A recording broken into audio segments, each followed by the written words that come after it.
चार में राज्य में नीति प्रस्तावना में उत्प्रेक्षण सामाजिक, आर्थिक और राजनीतिक न्याय तथा स्वतंत्रता, समानता और बंधुत्व की भावना पर आधारित राज्य राज्य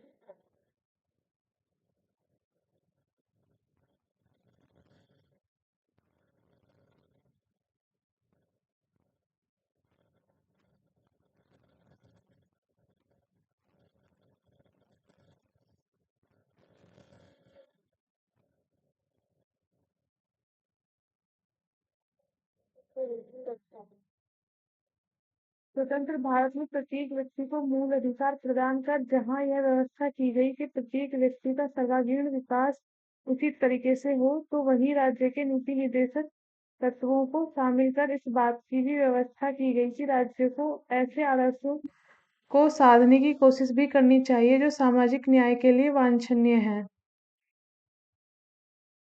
संवैधानिक उपबंध। अब इससे रिलेटेड कुछ संवैधानिक उपबंध है, इन्हें जान लेते हैं हम लोग। संविधान के भाग 4 में अनुच्छेद 36 से 51 तक नीति निर्देशक तत्वों का वर्णन किया गया है। इसकी प्रेरणा आयरलैंड के संविधान से मिली है। तो ऐसे क्वेश्चन पूछा जाता है कि नीति निर्देशक तत्व कहाँ से लिए गए हैं, तो ये हमने आयरलैंड के संविधान से लिए हैं। संविधान सभा के सलाहकार BN राव द्वारा सलाह दी गई थी कि अधिकारों को 2 वर्गों में बांटा जाना चाहिए। फर्स्ट, वे अधिकार जो न्यायालय द्वारा प्रवर्तित कराए जा सकते हैं, एवं सेकंड, वे अधिकार जो न्यायालय द्वारा प्रवर्तनीय नहीं है। इसी आधार पर प्रवर्तित अधिकारों के अंतर्गत भाग 3 में मूल अधिकारों को रखा गया और अपरिवर्तनीय अधिकारों में नीति के निर्देशक तत्वों को रखा गया भाग 4 में। निदेशक तत्वों का महत्व जान लेते हैं। लोक कल्याणकारी राज्य की स्थापना करना। फर्स्ट है लोक कल्याणकारी राज्य की स्थापना करना। सेकंड है आर्थिक व सामाजिक लोकतंत्र की स्थापना करना। थर्ड है भारत सरकार के कल्याणकारी कार्यों का आधार अधिकांश योजनाएं इससे प्रेरित हैं। इसमें संविधान का दर्शन निहित है। ऐसे क्वेश्चन आ जाता है कि संविधान का दर्शन किस में निहित है, तो नीति के निर्देशक तत्वों में। मैं डायरेक्ट आपको नीति के निर्देशक तत्व भी करा सकती थी जो आर्टिकल्स हैं, लेकिन ये थोड़ा कंसेप्ट इसलिए क्लियर करा रही हूँ कि यहाँ से भी कई बार क्वेश्चन बन जाते हैं। तो जब कभी न्यायपालिका के सम्मुख कोई संवैधानिक कठिनाई उत्पन्न हुई है, तो न्यायपालिका ने संविधान की प्रस्तावना तथा राज्य के नीति निर्देशक तत्वों को ध्यान में रखकर संविधान को समझने का प्रयास किया है।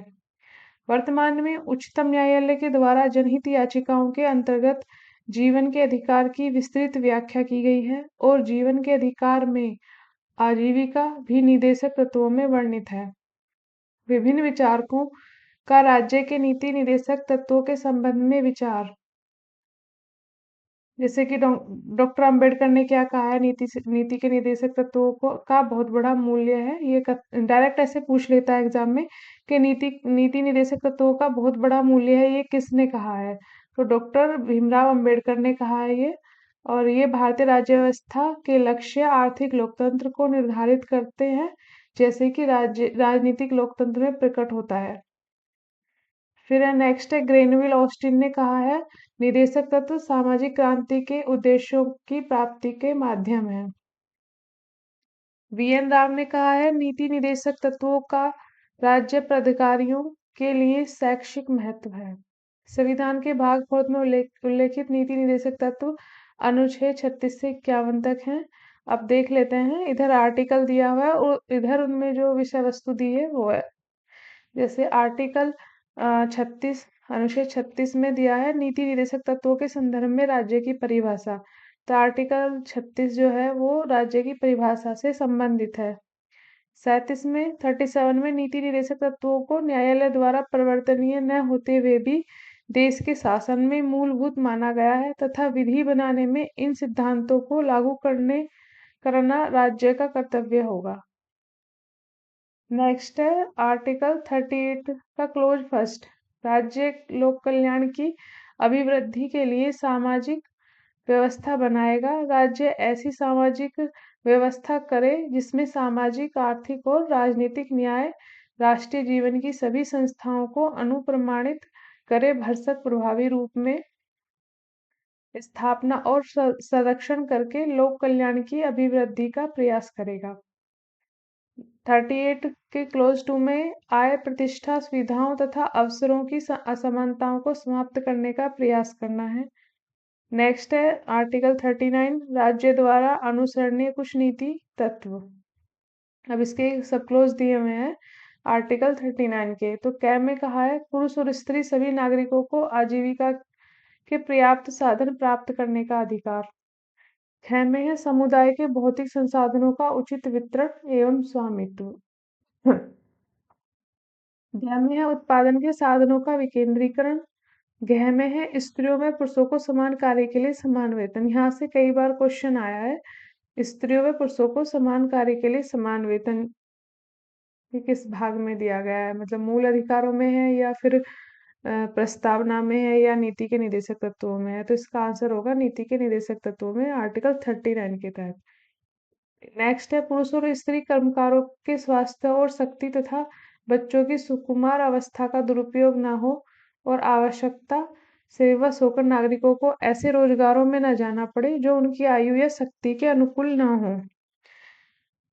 नेक्स्ट है बच्चों को स्वतंत्र और गरिमामय वातावरण में स्वस्थ विकास के अवसर और सुविधाएं दी जाएं और बच्चों तथा अल्पवयस्क व्यक्तियों की शोषण से तथा नैतिक और आर्थिक परित्याग से रक्षा करना।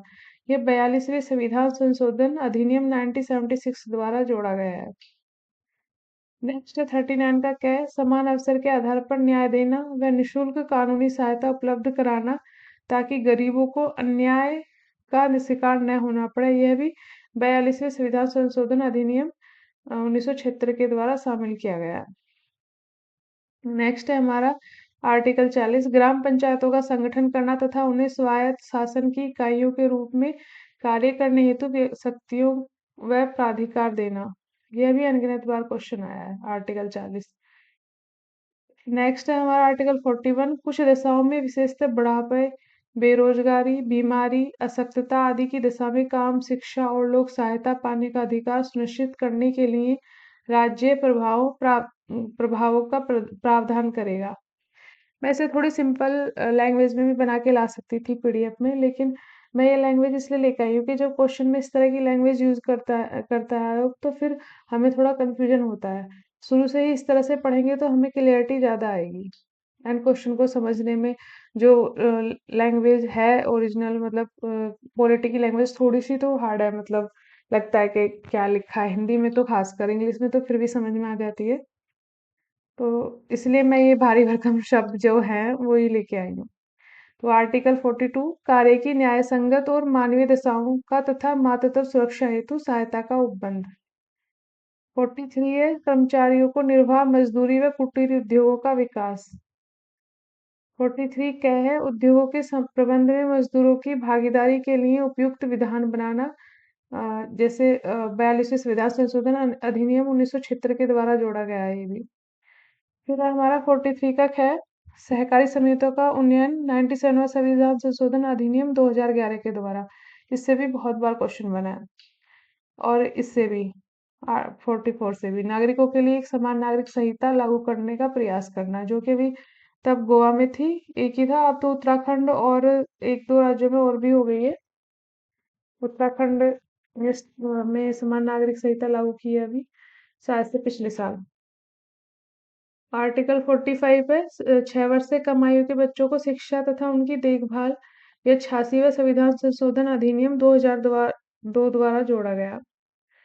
फिर है 46, अनुसूचित जातियों, अनुसूचित जनजातियों और अन्य दुर्बल वर्गों के शिक्षा और अर्थ संबंधी हितों की अभिवृद्धि व सामाजिक न्याय सुनिश्चित करना।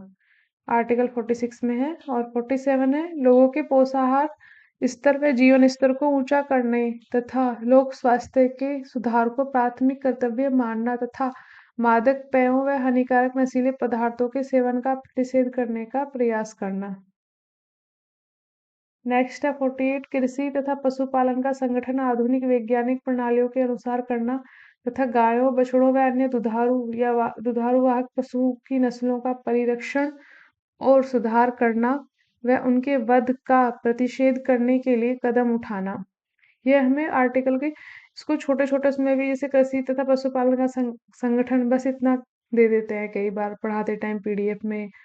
तो फिर जब इतना पढ़ते तो इससे अगर आगे से क्वेश्चन बन जाएगा तो वो हमें समझ में नहीं आएगा। इसलिए आर्टिकल में जो भी दिया हुआ है पूरी 4-5 लाइन हमें पढ़नी चाहिए जिससे क्लियरिटी आए। आर्टिकल 48 क्या है? पर्यावरण के संरक्षण व संवर्धन तथा वन व वन्य जीवों की रक्षा का प्रयास करना 42वें संविधान संशोधन अधिनियम 1976 के द्वारा जोड़ा गया। 49 में हमारे राष्ट्रीय महत्व के स्मारकों, स्थानों और वस्तुओं का संरक्षण करना है। फिर 50 है राज्य की लोक सेवाओं में कार्यपालिका से न्यायपालिका के पृथक्करण हेतु राज्य द्वारा कदम उठाना। 51 में अंतर्राष्ट्रीय शांति व सुरक्षा और अभिवृद्धि राष्ट्रों के बीच न्यायसंगत व सम्मानपूर्ण संबंधों तथा अंतर्राष्ट्रीय विवादों को मध्यस्थता से निपटने के लिए प्रोत्साहन देने का प्रयास करना। राज्य के नीति निर्देशक तत्वों का वर्गीकरण, हम इनका क्लासिफिकेशन देख लेते हैं। राज्य के नीति निर्देशक तत्वों के व्यापक रूप को देखते हुए इसे निम्नलिखित भागों में विभाजित किया जा सकता है। गांधीवादी तत्व, समाजवादी तत्व और उदारवादी। ज्यादातर गांधीवादी तत्व से ही क्वेश्चन बनता है। अनुच्छेद 40, 43 और 43 ख और 46, 47 और 48 ये गांधीवादी तत्व है। और समाजवादी अनुच्छेद 38, 39, 39 क, 41, 42, 43, 43 क और 47 ये हमारे समाजवादी हैं। और इधर उदारवादी हैं, ये आप लोग देख लीजिए 44, 45, 48, 48 क, 49, 50, 51 ये है उदारवादी। फिर एक बार और मैं थोड़ा रोक देती हूँ स्लाइड को, देख लीजिए आप लोग अच्छे से। नेक्स्ट है राज्य के नीति निर्देशक तत्वों में किए गए संशोधन। अब प्रमुख संशोधन देख लेते हैं। मैं इन्हें एक जगह ही स्लाइड में इकट्ठे ले आई हूँ जिससे आप लोगों को अच्छे से याद हो जाए। 42वें संविधान संशोधन अधिनियम 1976 के माध्यम से इसमें अनुच्छेद 39 क, 43 क तथा 48 क को शामिल किया गया। ये 3 जोड़े गए हैं 42वें संविधान 1976 के द्वारा। कौन से? 39 का क, 43 का क और 48 का क। फिर 44वें संविधान संशोधन द्वारा 1978 में अनुच्छेद 38 की भाषा में परिवर्तन किया गया।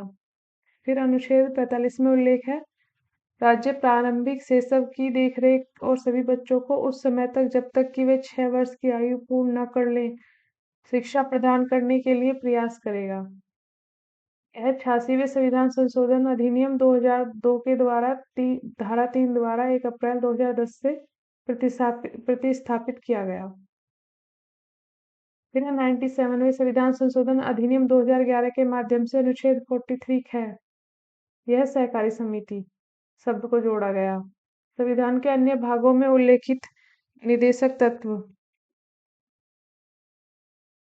संविधान के कुछ अनुच्छेद ऐसे हैं जो नीति निदेशक तत्वों की तरह ही निर्देश देते हैं, प्रतीत होते हैं, जो इस प्रकार हैं। इधर आर्टिकल और इधर उनसे रिलेटेड मतलब जो भी उनमें दिया गया है मूल विषय वस्तु वो है।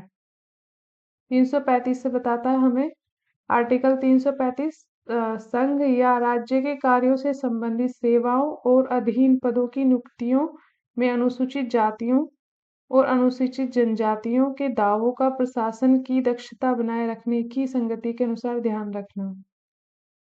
नेक्स्ट है आर्टिकल 350 क्या भाषाई अल्पसंख्यक वर्ग के बच्चों को प्राथमिक स्तर पर मातृभाषा में शिक्षा की सुविधा 350 के तहत। फिर आर्टिकल 351 इसमें हिंदी भाषा के विकास के लिए निर्देश दिए गए हैं। केटी शाह के शब्दों में राज्य के नीति निर्देशक सिद्धांत एक ऐसा चेक है जो बैंक की सुविधा अनुसार अदा किया जाता है। निर्देशक तत्व न्यायालय द्वारा परिवर्तनीय नहीं है। नीति निर्देशक तत्वों को भारतीय संविधान ने मूलभूत तो घोषित किया है लेकिन इन्हें लागू करने के साधनों को स्पष्ट नहीं करता।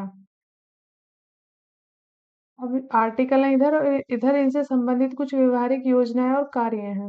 39 आर्टिकल 39 में भूमि सुधार के माध्यम से विकेंद्रीकरण का प्रयास, जमींदारी उन्मूलन, समान कार्य हेतु समान वेतन के आधार पर समान पारिश्रमिक अधिनियम 1976।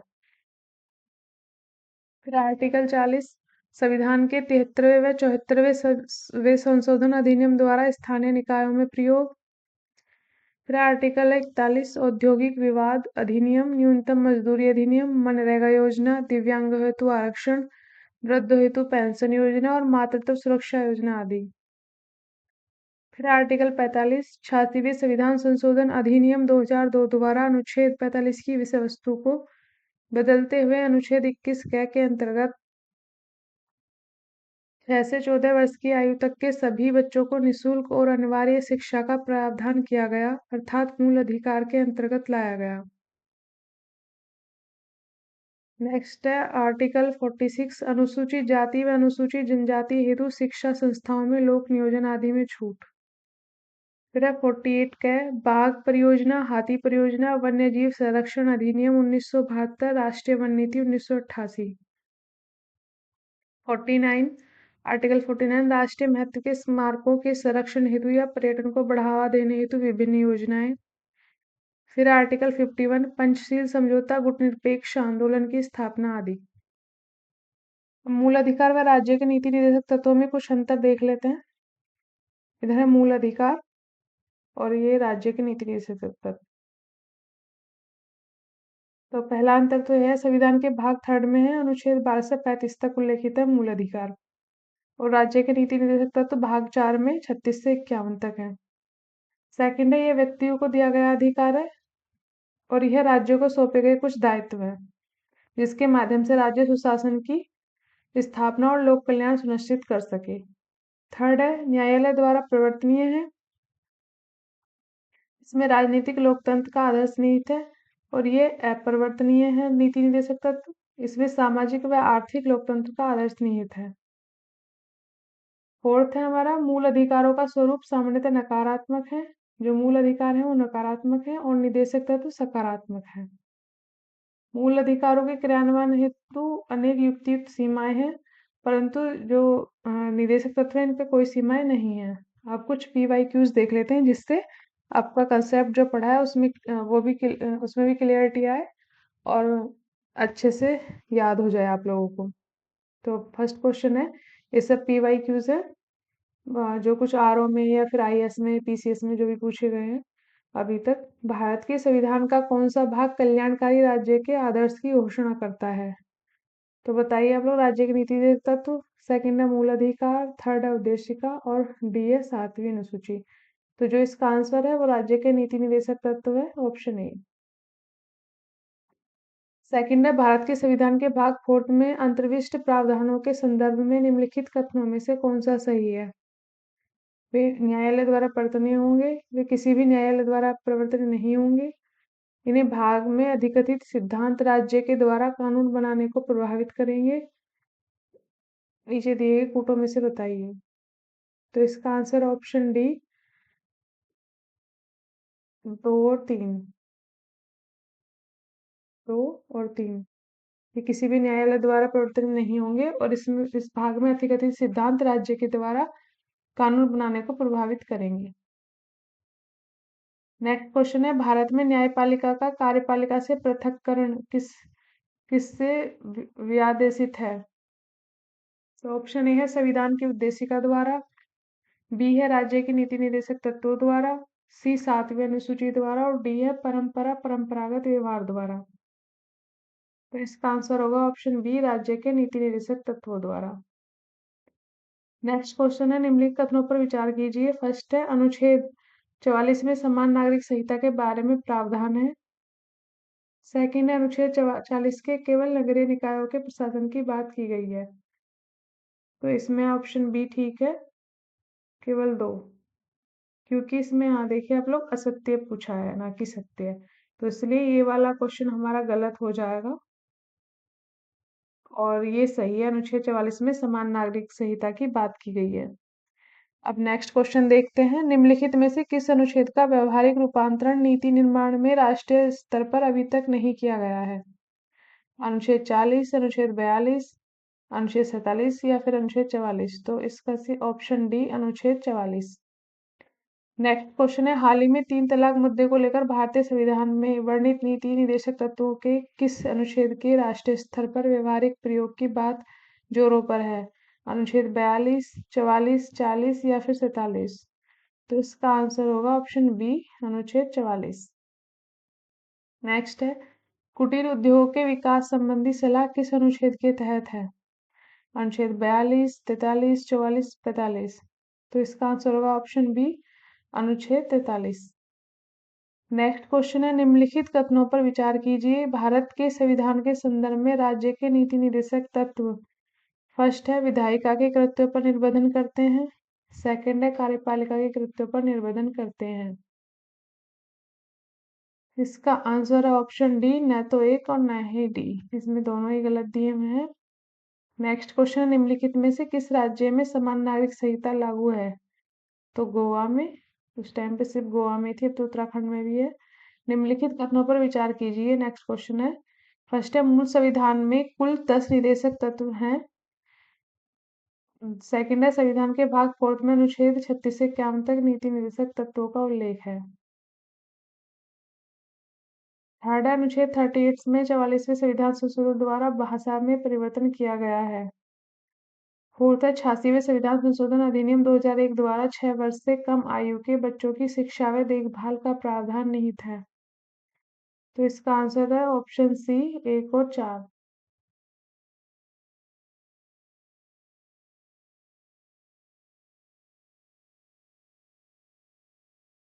मूल संविधान में कुल 10 नीति तत्व थे, और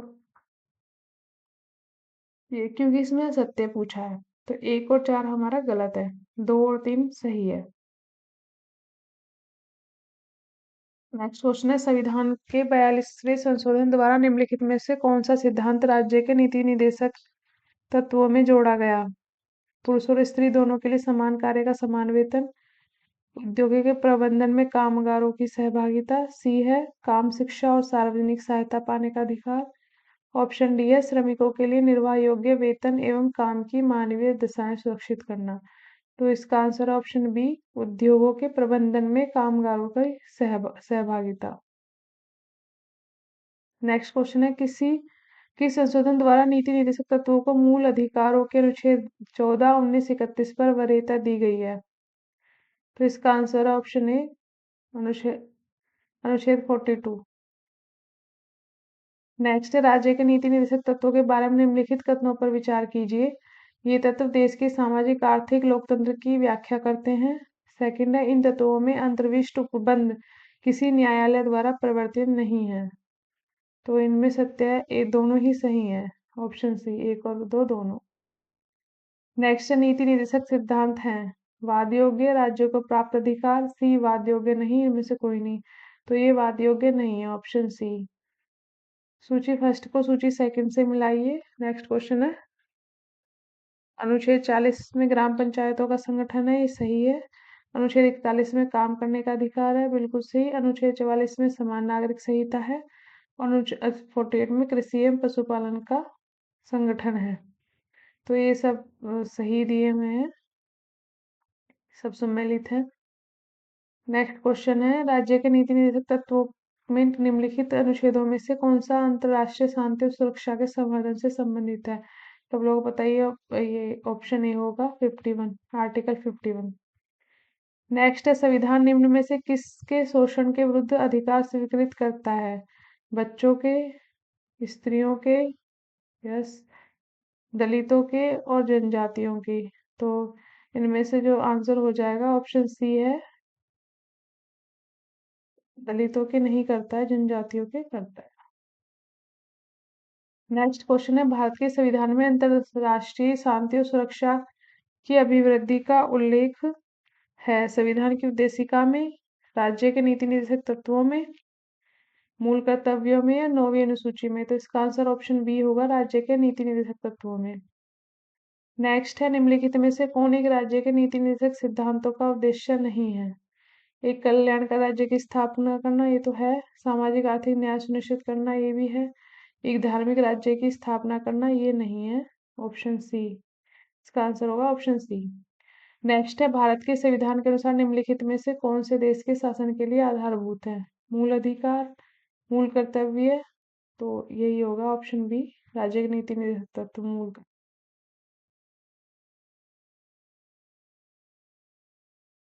निम्नलिखित में से कौन सा एक राज्य का नीति निर्धारण सिद्धांत संविधान में बाद में जोड़ा गया? ग्राम पंचायतों का संगठन, गोवध निषेध, मुफ्त कानूनी सलाह, समान नागरिक संहिता। तो ऑप्शन सी, मुफ्त कानूनी सलाह। नेक्स्ट क्वेश्चन है, राज्य के नीति निर्देशक सिद्धांत सुविधा अनुसार अदा किया जाता एक ऐसा चेक है जो बैंक की है, किसने कहा था?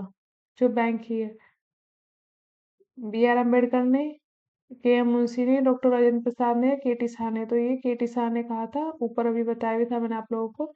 नेक्स्ट क्वेश्चन है, भारतीय संविधान के भाग 4 में दिए गए निर्देशित सिद्धांतों में निम्न में से कौन सा सूचीबद्ध है?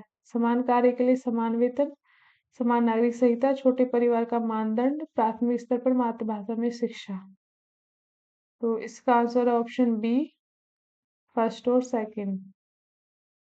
फर्स्ट समान कार्य समान वेतन और ये सेकंड।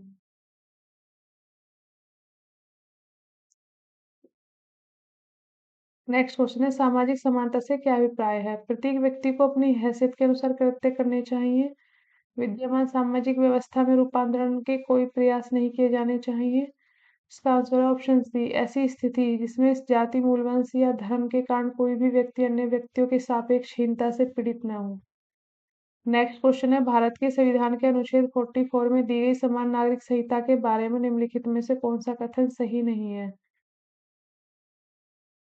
तो इसमें ऑप्शन ए, यह प्रत्येक भारतीय नागरिक का एक मूल अधिकार है। नेक्स्ट क्वेश्चन है, बाकी इसके ऑप्शन ये है, ये किसी न्याय द्वारा प्रवर्तन नहीं है, या न्यायालय द्वारा प्रवर्तन नहीं है, तब भी संविधान की यह अपेक्षा है कि सिद्धांत के तौर पर यह हमारे देश के शासन में मूलभूत हो। ये सब सही है, सिर्फ ये गलत है। नेक्स्ट है, राज्य के नीति के निर्देशक तत्वों के अधीन निम्नलिखित में से कौन सा एक उपबंध नहीं है? काम करने का अधिकार, 6 वर्ष। बी है 6 वर्ष से कम आयु के बच्चों की प्रारंभिक बाल्यावस्था में देखभाल और शिक्षा। ऑप्शन सी है, भारत के सभी लोगों ने सामंजस्य और सामान्य भाईचारे की प्रवृत्ति को बढ़ावा देना। और डी है न्यायपालिका का कार्यपालिका से अलगाव। तो ऑप्शन सी है इसका आंसर, भारत के सभी लोगों के सामंजस्य और सामान्य भाईचारे की प्रवृत्ति को बढ़ावा देना। नेक्स्ट क्वेश्चन है, भारत के संविधान के निम्नलिखित में से किस भाग में एक समान सिविल संहिता का उपबंध मौजूद है? नीति के निर्देशक तत्व। Option B. नेक्स्ट है, निम्नलिखित में से कौन सा एक भारत के संविधान में यथा प्रतिष्ठित राज्य के नीति के निर्देशक तत्व का भाग नहीं है? समान समान न्याय और निःशुल्क विधिक सहायता। बी है राष्ट्रीय महत्व के स्मारकों, स्थानों तथा वस्तुओं का संरक्षण। सी है स्वयं विधि का संरक्षण। और डी है न्यायपालिका को कार्यपालिका से अलग करना। तो ऑप्शन सी ही इसका आंसर है। ठीक है, तो आज का हमारी क्लास यहीं खत्म होती है। Thank you everyone.